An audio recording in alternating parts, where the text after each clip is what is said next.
Imagine an internet where no one knows your name. No profiles, no identity, no rules. A place where you can buy anything from anywhere without anyone tracing it back to you. Sounds impossible. But for a few years, it was real. And it was built by one person. Ross Ulbricht, a quiet, intelligent young man who didn't look like a criminal at all. But what he created became one of the most controversial platforms in internet history, a marketplace called Silk Road. And for a while, it worked almost perfectly.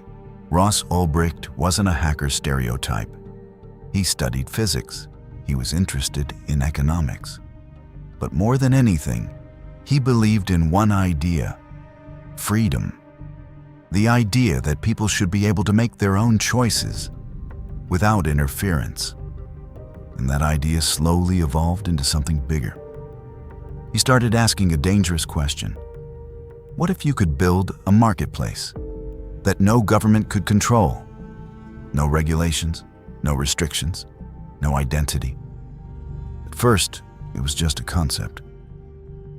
But in 2011, he turned it into reality. He launched Silk Road. The system behind Silk Road was simple, but incredibly powerful. Users accessed the site through an anonymous network. They created accounts with fake names. No emails tied to real identities, no personal information. And payments? They used Bitcoin. At the time, it was still new, unregulated, hard to trace. And that changed everything. Because for the first time, money could move online without a clear identity behind it. To users, it felt safe. There were ratings, reviews, vendor systems.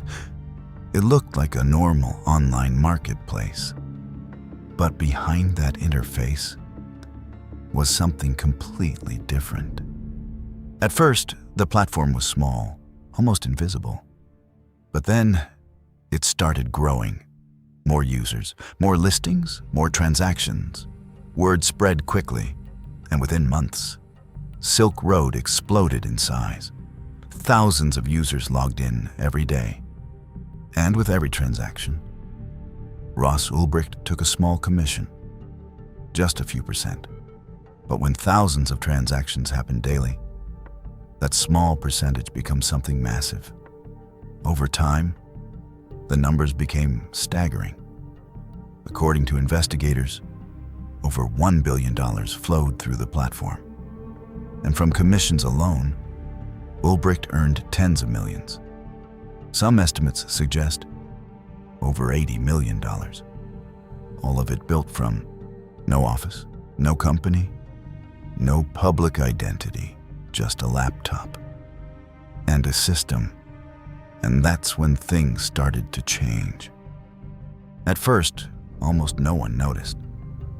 But in 2011, journalists began writing about Silk Road. The idea shocked people. An anonymous marketplace operating openly on the internet. And that's when FBI got involved. Soon, other agencies joined. DEA, Department of Homeland Security. But they faced a serious problem.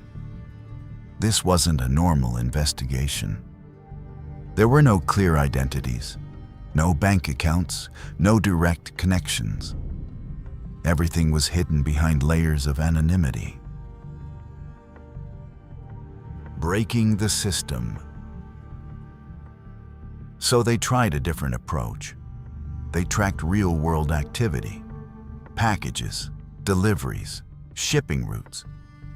Because even if the website was anonymous, the physical world wasn't.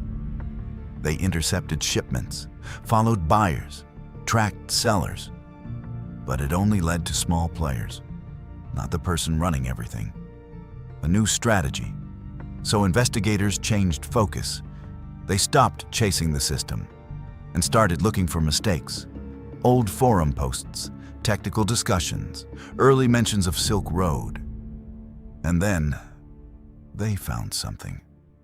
Someone had been talking about the idea before the site became popular, promoting it, asking questions. And that person left traces, small ones, but enough to start connecting everything. No system is perfect, and neither was this one. In the early days, Ross Ulbricht made a mistake. He used the same username, posted in public forums, left small digital footprints. Individually, they meant nothing. But together, they told a story, and investigators started putting the pieces together, slowly, carefully, until the anonymous identity was no longer anonymous. October 2013, San Francisco. Ross Ulbricht is sitting in a public library, working on his laptop. He has no idea. It's about to end. Agents move in, quietly, precisely. They wait for the right moment, and then they take the laptop, unlocked, active, everything still running. And just like that, the system collapses. Silk Road is shut down. The case becomes one of the most famous cybercrime investigations in history, and the story spreads everywhere, not just because of the crime, but because of what it represents. This isn't just a story about a website. It's a story about an idea. The idea that you can build something invisible, untouchable, untraceable. But in the end, every system has a weakness, and every person leaves a trace. Because no matter how hidden you are, you can't stay invisible forever.